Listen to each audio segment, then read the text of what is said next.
Hello friends, स्वागत है आप सभी का आज के इस लेक्चर में।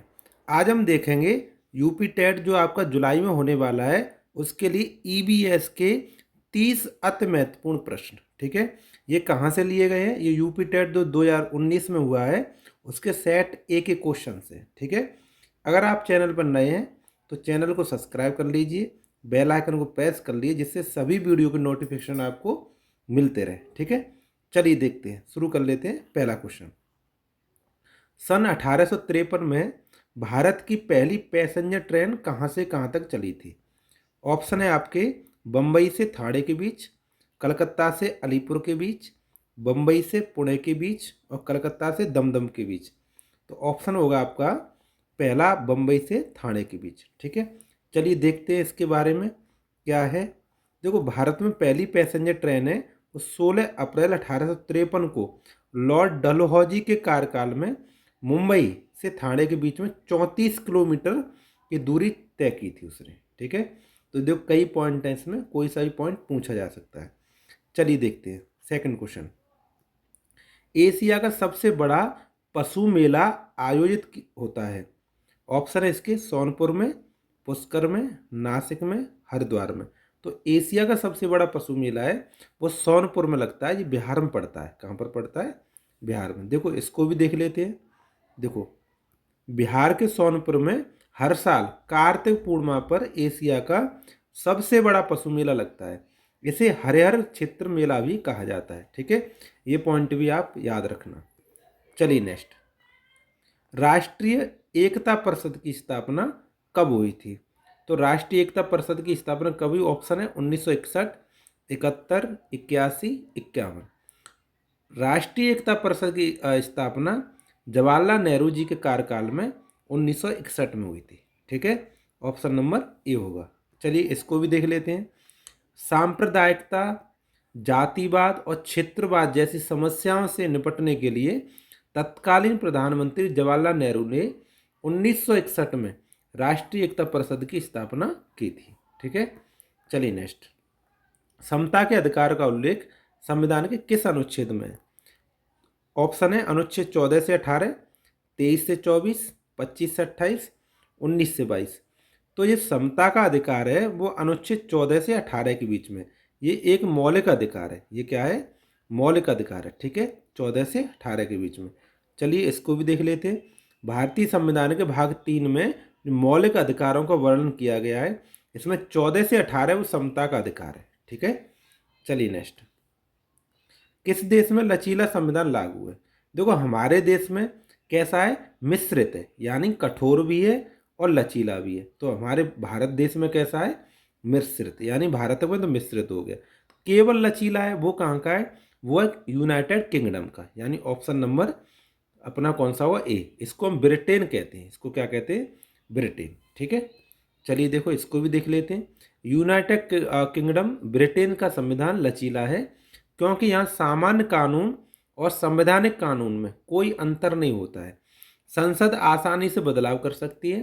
ठीक है ना, इसलिए यहाँ का कानून कैसा है? यहाँ का संविधान लचीला है। भारत का संविधान कैसा है? मिश्रित है, यानी कठोर भी है और लचीलापन भी है। ठीक है, चलिए नेक्स्ट, पूर्वा किस अधिवास में शामिल है? जो पूर्वा है उसके लिए ऑप्शन है ग्रामीण, रेखीय, नगरीय, अपखंडित।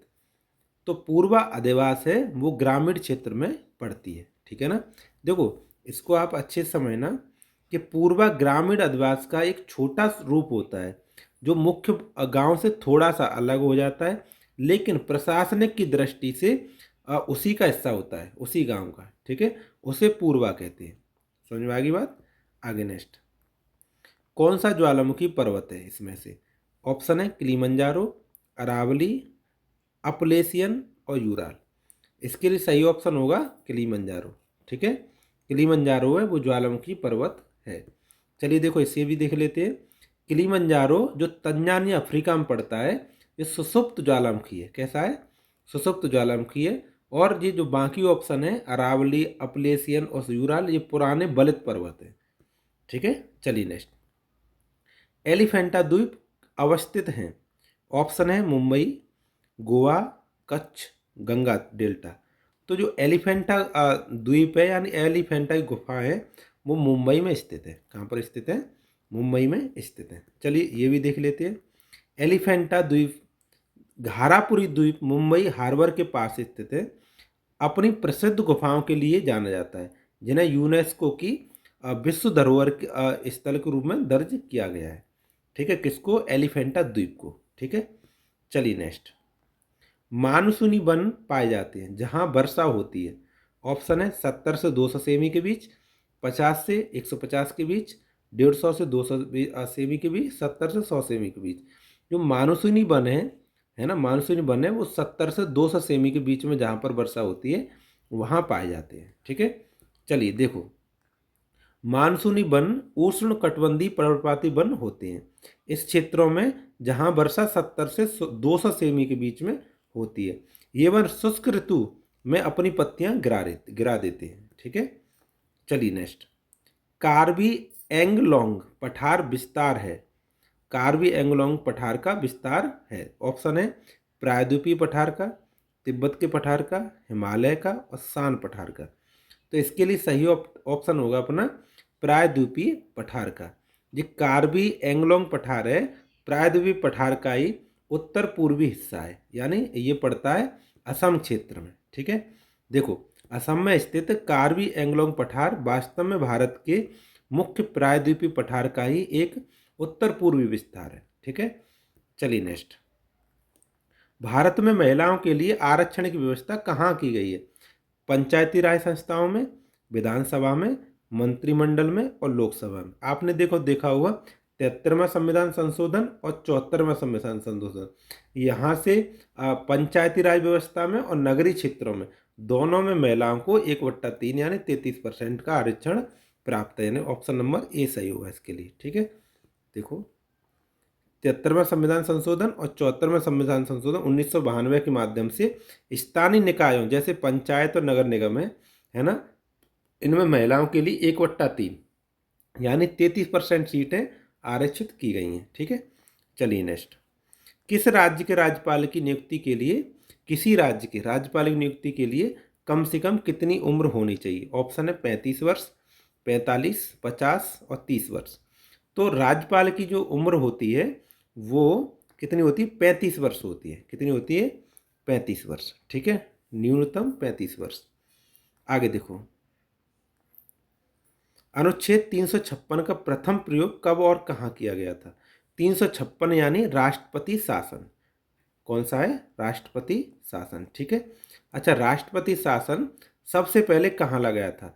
तो सबसे पहला तो 1951 में पंजाब में लगा था। ठीक है, देखो ऑप्शन देखते हैं। केरल 1959, जम्मू कश्मीर 1956, प्रदेश 57 और ये 58। इसके लिए ऑप्शन कौन सा हो? देखो ये तो पहला तो दिया नहीं पंजाब वाला तो। ठीक है, तो पंजाब के बाद में केरल 1959 में लगा था। 1959 केरल। ठीक है, अच्छा एक क्वेश्चन आप बताएंगे मुझे कमेंट बॉक्स में कि यूपी में पहला राष्ट्रपति शासन कब और कहाँ कैसे लगा? ठीक है, चलिए। नगर निगम द्वारा कौन सा कर लगाया जा सकता है? ऑप्शन है मनोरंजन कर, चुंगी कर और गृह कर। देखो जो नगर निगम है अपने स्थानीय कर लगा सकता है, जैसे मनोरंजन कर है स्थानीय कर है, चुंगी कर है, गृह कर है स्थानीय कर है, यानी उपरोक्त सभी लगा सकता है। ठीक है, चलिए नेक्स्ट। संसार का सर्वाधिक समस्याकारी जलीय खरपतवार जिसे बंगाल का आतंक कहा जाता है उसे क्या कहते हैं? जो बंगाल के आतंक के नाम से खरपतवार जाना जाता है उसे जलकुंभी कहते हैं। क्या कहते हैं? जलकुंभी। इसका नाम है एकोर्निया क्रैपसिस। ठीक है, ऑप्शन नंबर ए सही हो जाएगा। ठीक, इसको याद रखेंगे अच्छे से। चलिए इसको देखो पढ़ भी लेते थोड़ा सा कि जलकुंभी जहाँ पानी ठहर जाता है बहुत तेज़ी से फैलती है वहाँ पर। ठीक है, और जहाँ पर पानी की ऑक्सीजन को सोख लेती है जिससे मछलियाँ मर जाती हैं। ठीक है, इसे अब बंगाल का आतंक कहते हैं। किसे कहते हैं? जलकुंभी को। चलिए नेक्स्ट। वायरस के अजैविक होने का क्या लक्षण है? तो इसको क्रिस्टल के रूप में परिवर्तित किया जा सकता है। हाँ, अजैविक होने का यही है, मतलब निर्जीव होने का। इसमें प्रजनन की प्रक्रिया नहीं होती है, इसमें प्रोटीन नहीं होता है, इसमें वंशागत सामग्री नहीं पाई जाती है। तो यही है इसका पहला ऑप्शन सही होगा। इसे क्रिस्टल रूप में परिवर्तित किया जा सकता है, यानी इसको क्रिस्टल बनाकर आप किसी बर्तन में भी रख सकते हैं, ठीक है। तो निर्जीव है, और कोशिका के पास पहुंच जाएगा तो सजीव हो जाएगा, ठीक है। ऐसे होता है। देखो ये भी है, वायरस को निर्जीव अजैविक माना जाता है क्योंकि इसे रसायनों की तरह क्रिस्टल बनाकर बोतलों में रखा जा सकता है। यह जीवित कोशिकाओं के बाहर निर्जीव होता है ना, और जैसी कोशिकाओं के पास पहुंचता है तो ये सजीव हो जाता है, ठीक है, एक्टिव हो जाता है।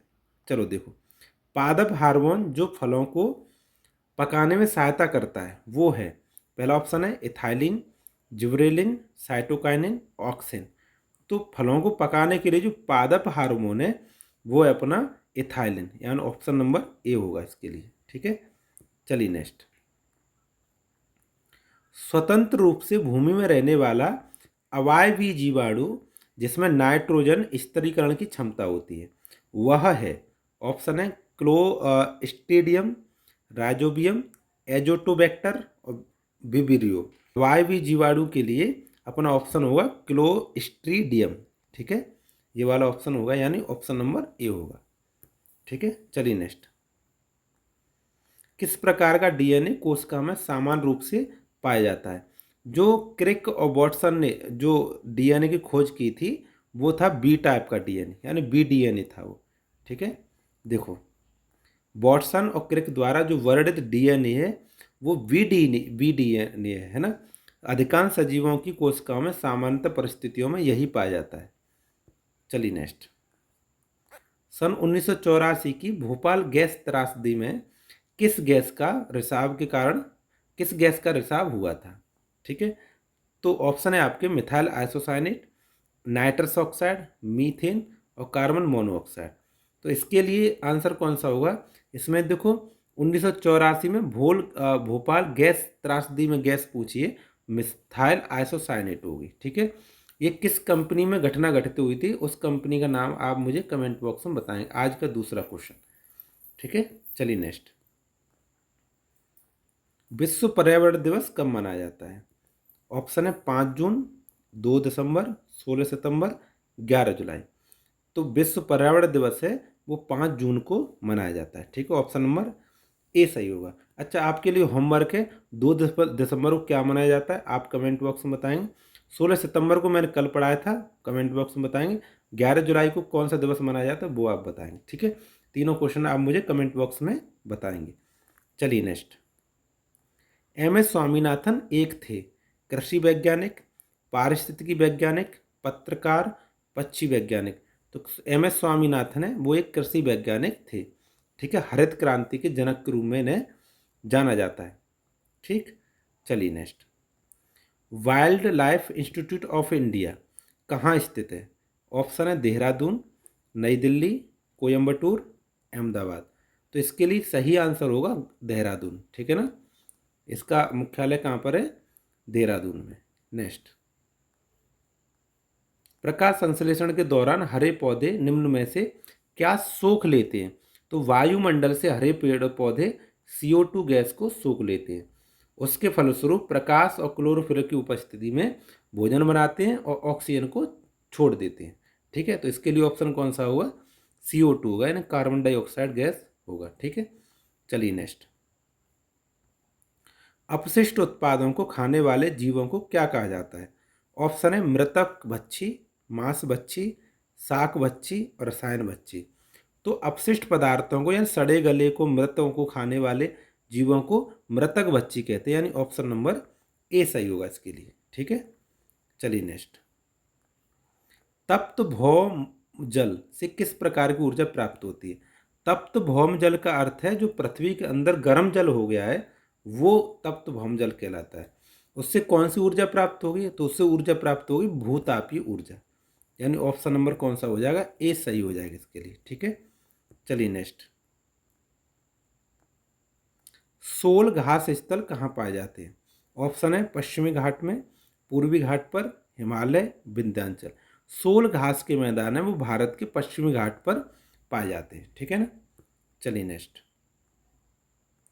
भारत में पेलिकन पक्षी कहाँ प्रजनन करते हैं? तो ऑप्शन है नीलापट्टू, कुंथनुकुलम, कोकर रे वेलूर, ठीक है। तो ये पेलिकन पक्षी है वो भारत के जो नीलापट्टू यानी आंध्र प्रदेश में, ये आंध्र प्रदेश है, ठीक है। और ये कुंथनकुलम और कोकरेर बुलर ये जगह है, वो कहाँ पर है, ये केरल में है, ठीक है। सॉरी, केरल नहीं है, इसके लिए केरल नहीं, कर्नाटक है, कर्नाटक की जगह है, ठीक है। यहाँ पर प्रजनन करने आते हैं, यानी ऑप्शन नंबर ए सही होगा, ठीक है। चलिए देखो, देख लेते हैं इसको, कोई डाउट है तो। पेलिकन पक्षी दक्षिण भारत के आंध्र प्रदेश में नीलापट्टू और कर्नाटक के कोक्करेबुलर और कुंथनकुलम जैसे क्षेत्रों में भारी संख्या में प्रजनन करते हैं, ठीक है। तो कर्नाटक आंसर होगा उसका, ठीक है। अगला क्वेश्चन, मिनीमाता रोग ऐसी मछलियों को खाने से होता है जिसमें अधिकता पाई जाती है। तो मिनीमाता रोग पारे की अधिकता से होता है, यानी ऑप्शन नंबर ए सही हो जाएगा, ठीक है। चलिए नेक्स्ट, ओजोन परत का अधिकतम ह्रास निम्नलिखित में से किस पर हुआ है। ऑप्शन है दक्षिणी ध्रुव पर, उत्तरी ध्रुव पर, भूमध्य रेखा पर, इनमें से कोई नहीं। तो ओजोन परत का अधिकतम जो ह्रास है, मतलब हानि हुई है, कमी हुई है, क्षरण हुआ है, वो दक्षिणी ध्रुव पर हुआ है, यानी ऑप्शन नंबर ए सही हो जाएगा इसके लिए, ठीक है। चलो देखो, देख लेते हैं इसका।